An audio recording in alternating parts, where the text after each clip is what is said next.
5 دفعہ قرآن میں یہ مضمون آیا ہے، 5 دفعہ، لیکن الفاظ بدل بدل کر آیا ہے۔ 5 جگہ یہ بات واضح ہوتی ہے کہ تمام نوع انسانی کے لیے بھیجے گئے،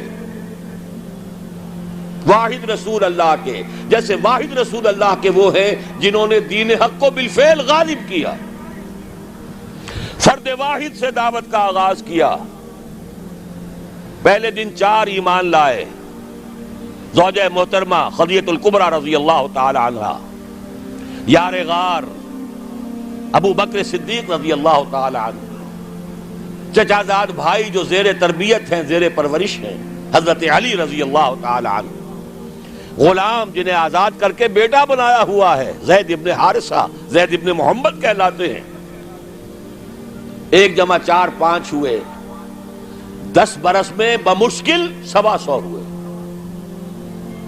لیکن اس کے بعد وہی جو گلیوں کی تبلیغ کر رہا تھا، جو گھر گھر پر جا کر دستک دے رہا تھا دعوت و تبلیغ کے لیے، وہی پھر بدر اور حنین میں فوجوں کی سپہ سالاری کا ذمہ دار بھی ہے، اور وہی جو سن 8 ہجری میں 10 رمضان المبارک کو فاتح کی حیثیت سے مکے میں داخل ہوا ہے، اور اگلے 2 سالوں کے اندر اندر پورے جزیرہ نما عرب پر اللہ کا دین غالب ہو گیا۔ جاء الحق وزهق الباطل ان الباطل كان زهوقا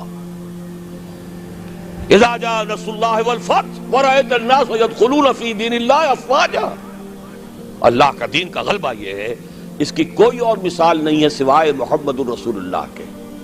نہ حضرت ابراہیم کی زندگی میں، نہ حضرت عیسیٰ کی زندگی میں، نہ حضرت موسیٰ کی زندگی میں، نہ حضرت نوح کی زندگی میں۔ اولو العزم من الرسل تو یہی شمار ہوتے ہیں، زیادہ سے زیادہ 2 اور شریک کر لیجئے، حضرت ہود اور حضرت صالح۔ اولو العزم من الرسل تو حقیقت میں 5 ہی ہیں، نوح پہلے، محمد آخری صلی اللہ علیہ وسلم، درمیان میں ابراہیم، موسیٰ، عیسیٰ۔ یہی وجہ دیکھیے سورہ شورا کی آیت میں پہلے حضور، حضرت نوح، پھر حضور، اور پھر درمیان کے 3۔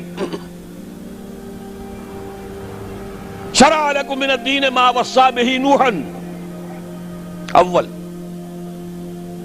والذی اوحینا الیک محمد رسول اللہ آخرا وما وصینا بہ ابراہیم و موسیٰ و عیسیٰ، 3 درمیان میں ہے، 5 اولو العزم من الرسل۔ کیا کسی کے ہاتھوں، کسی اور کے ہاتھوں محمد الرسول اللہ صلی اللہ علیہ وسلم کی طرح دین کے غلبے کا فی الواقع دنیا میں ظہور ہوا؟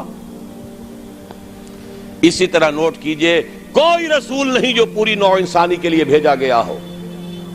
میں یہاں 5 اسلوب بیان نہیں کر سکتا، لیکن ایک آیت تو شاید سب کو یاد ہوگی، وَمَا أَرْسَلْنَاكَ إِلَّا كَافَّةً لِلنَّاسِ بَشِيرًا وَنَذِيرًا۔ اے نبی، ہم نے نہیں بھیجا ہے آپ کو مگر تمام انسانوں کے لیے بشیر اور نذیر بنا کر۔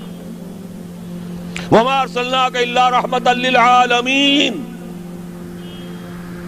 قُلْ يَا أَيُّهَا النَّاسُ إِنِّي رَسُولُ اللَّهِ إِلَيْكُمْ جَمِيعًا۔ 5 اسلوب ہیں، لیکن سب سے نمایاں، سب سے واضح، وَمَا أَرْسَلْنَاكَ إِلَّا كَافَّةً لِلنَّاسِ بَشِيرًا وَنَذِيرًا۔ نوٹ کیجئے، اگر مقصد بعثت محمدی غلبہ دین ہے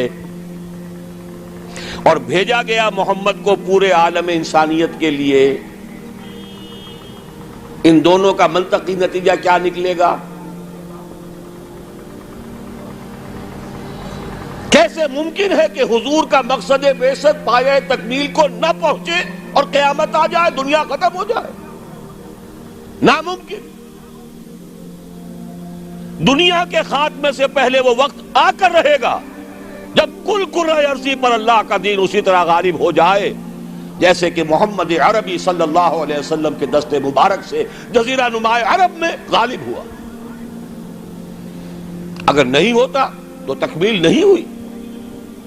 یہی بات کہی ہے اقبال نے، وقت فرصت ہے کہاں، کام ابھی باقی ہے، نور توحید کا اتمام ابھی باقی ہے۔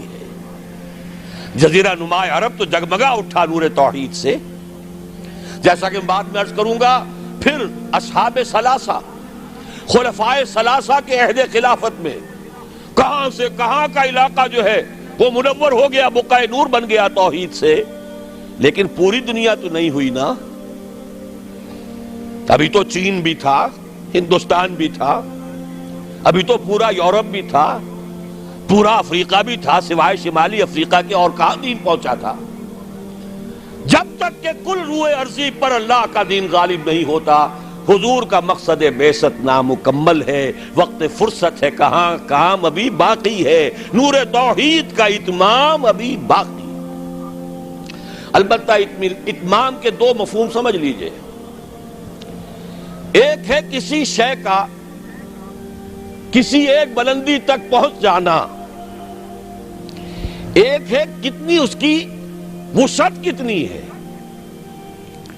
اتمام دین اور دین کا غلبہ جزیرہ نما عرب میں تو کامل ہو گیا، اس میں کوئی شک نہیں، لیکن کل روئے ارضی پر نہیں ہوا، توسیع ہونی ہے۔ ایک اعتبار سے اتمام ہو گیا، ایک اعتبار سے دین غالب ہو گیا، لیکن یہ کہ در حقیقت چونکہ بعثت محمدی صلی اللہ علیہ وسلم تمام عالم انسانیت کے لیے ہے، اس لیے جب تک پورے عالم انسانی پر اللہ کا دین غالب نہ ہو، ہنوز مقصد بعثت محمدی شرمندہ تکمیل ہے۔ لیکن جان لیجئے ہو کر رہے گا۔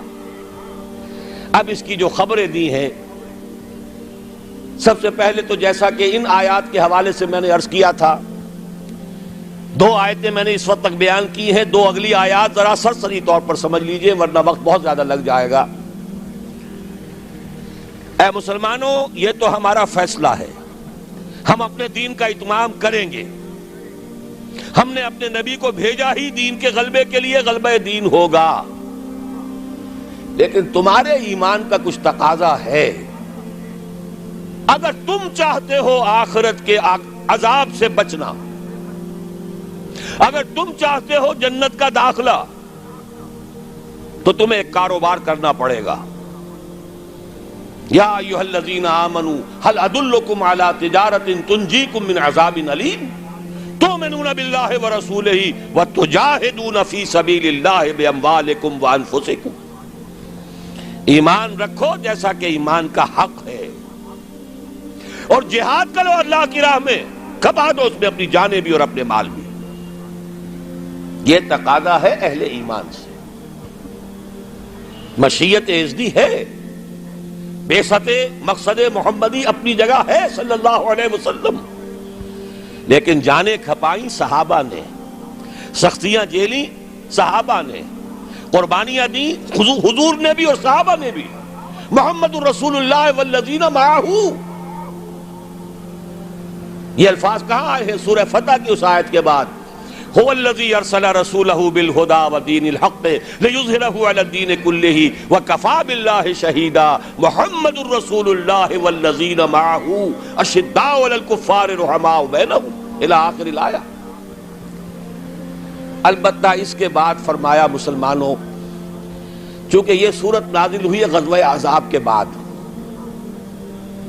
سورہ صف، مسلمانوں ہم نے تمہیں ٹھوک بجا کر دیکھ لیا، تم نے ایمان اور جہاد کے تقاضے پورے کر دیے، تم نے اپنے ایمان کی صداقت کا وافر ثبوت فراہم کر دیا، لہذا خوشخبری سنو۔ یہ خوشخبری کب دی جا رہی ہے؟ جبکہ محمد الرسول اللہ کو 18 برس ہو چکے ہیں کام کرتے ہوئے، جبکہ صحابہ پر سختی اپنے عروج کو پہنچ چکی ہے غزوہ احزاب میں۔ فرمایا اگر تم اس راستے پر گامزن رہو گے تو اخروی وعدے بھی ہیں، مغفرت بھی ہے، نجات بھی ہے، جنتیں بھی ہیں، بڑے اعلیٰ گھر بھی ہیں، وَأُخْرَىٰ تُحِبُّونَهَا نَصْرٌ مِّنَ اللَّهِ وَفَتْحٌ قَرِيبٌ، اور ایک اور بات سن لو جو تمہیں بہت پسند ہوگی، اللہ کی مدد آیا چاہتی ہے اور فتح جو ہے تمہاری قدم بوسی کرنا چاہتی ہے۔ یہی وجہ ہے کہ غزوہ احزاب کے بعد حضور نے فرما دیا تھا صلی اللہ علیہ وسلم، لَن يَغْزُوكُمْ قُرَيْشٌ بَعْدَ عَامِكُمْ هَٰذَا وَلَكِنَّكُمْ تَغْزُونَهُمْ۔ مسلمانوں، قریش میں اب جان نہیں ہے، وہ دوبارہ کبھی تم پر چڑھائی کر کے نہیں آ سکیں گے، بس ختم۔ یہ آخری مرحلہ تھا۔ جیسے حضور کے اوپر جو شدائد اور جو سختیاں تھیں، اس کا کلائمیکس یوم طائف ہے، اسی طرح صحابہ کرام پر من حیث الجماعت امتحان کے بعد امتحان، امتحان کے بعد امتحان۔ وَلَنَبْلُوَنَّكُمْ بِشَيْءٍ مِّنَ الْخَوْفِ وَالْجُوعِ وَنَقْصٍ مِّنَ الْأَمْوَالِ وَالْأَنفُسِ وَالثَّمَرَاتِ، لیکن یہ فینومینا پہنچ چکے اپنے نقطہ عروج کو غزوہ احزاب میں۔ کئی دن کے فاقے بھوک کا یہ عالم، 12,000 کا لشکر، چھوٹی سی بستی، جیسے صحرا میں چراغ روشن ہو اور آندھیاں آ رہی ہوں بجھانے کے لیے۔ امتحان انتہائی شدید۔ ثابت قدم ہے محمد الرسول اللہ والذین معہ اخری تحبونہا نصر من اللہ وفتح قریب وبشر المومنین۔ اے نبی، اہل ایمان کو بشارت دے دیجئے، تمہاری سختیوں کا دور اب ختم ہوگا، اب فتح تمہارے قدم چومے گی۔ یہی بشر المومنین پر عمل کر کے حضور نے فرمایا لن تغزوکم قریش بعد عامکم ھذا۔ مسلمانوں، اب قریش تم پر چڑھائی کر کے نہیں آ سکتے، وَلَكِنَّكُمْ تَغْزُونَهُمْ، بلکہ اب تمہاری طرف سے انیشیٹو ہوگا، اب تم چڑھائی کرو گے۔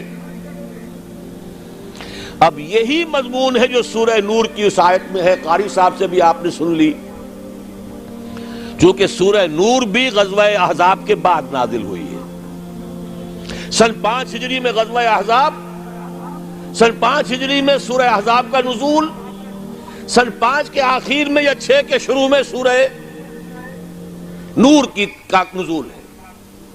وعد اللہ الذین آمنوا منکم وعملوا الصالحات، یہ وہی جو ایک آیت چھوٹی آئی ہے سورہ صف میں، اسی کی وضاحت ہے۔ وَأُخْرَىٰ تُحِبُّونَهَا نَصْرٌ مِّنَ اللَّهِ وَفَتْحٌ قَرِيبٌ، اسی کی وضاحت ہو رہی ہے۔ ایک بات کو 3 اسلوبوں میں بیان کیا جا رہا ہے، دل جوئی کے لیے، تشفی کے لیے، اطمینان دلانے کے لیے۔ وعد اللہ الذین آمنوا منکم وعملوا الصالحات، اللہ کا وعدہ ہے پختہ مسلمانوں، تم میں سے جنہوں نے ایمان اور عمل صالح کا حق ادا کر دیا۔ اور یہیں سے یہ بات سمجھ لیجئے کہ عمل صالح کا سب سے بڑا اطلاق جہاد فی سبیل اللہ پر ہے، نوافل پر نہیں ہے۔ سورہ صف میں کیا فرمایا؟ اگر چاہتے ہو جہنم سے چھٹکارا، تؤمنون باللہ ورسولہ وتجاہدون فی سبیل اللہ باموالکم وانفسکم، اسی کی وضاحت کر رہی ہے یہ آیت نمبر 55 سورہ نور کی۔ وعد اللہ الذین آمنوا منکم وعملوا الصالحات، تو عمل صالح سے مراد کیا ہے؟ تقابل کیجئے، القرآن یفسر بعضہ بعضا، مراد ہے جہاد فی سبیل اللہ۔ اے مسلمانوں، تم نے ایمان اور جہاد کا جو حق ادا کر دیا، اب 3 وعدے ہیں ہمارے، لَيَسْتَخْلِفَنَّهُمْ فِي الْأَرْضِ كَمَا اسْتَخْلَفَ الَّذِينَ مِنْ قَبْلِهِمْ، لازماً انہیں خلافت عطا کریں گے زمین میں جیسے کہ ان سے پہلوں کو خلافت عطا کی تھی۔ یا داؤد انا جعلناک خلیفۃ فی الارض، کبھی اگر داؤد اور سلیمان کی حکومتیں ہو سکتی تھی تو محمد الرسول اللہ کی امت کی حکومت کیوں نہیں ہو سکتی؟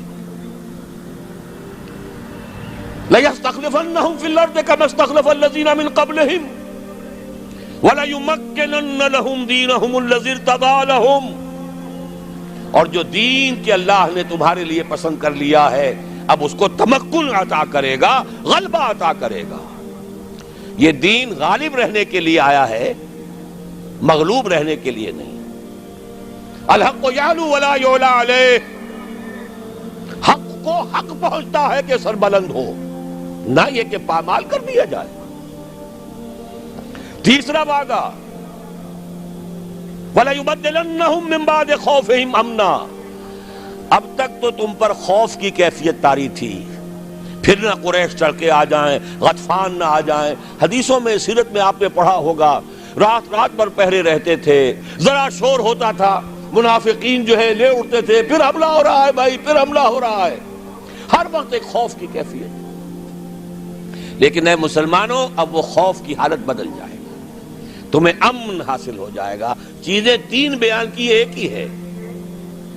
جب تمہیں حکومت مل جائے گی، تمہارا دین خود بخود غالب ہو گیا، یا جب اللہ کا دین غالب ہوگا حکومت خود بخود تمہارے ہاتھ میں ہوگی، اور پھر اب ڈر کس کا؟ اب چین ہوگا، سکون ہوگا، اطمینان ہوگا، امن ہوگا۔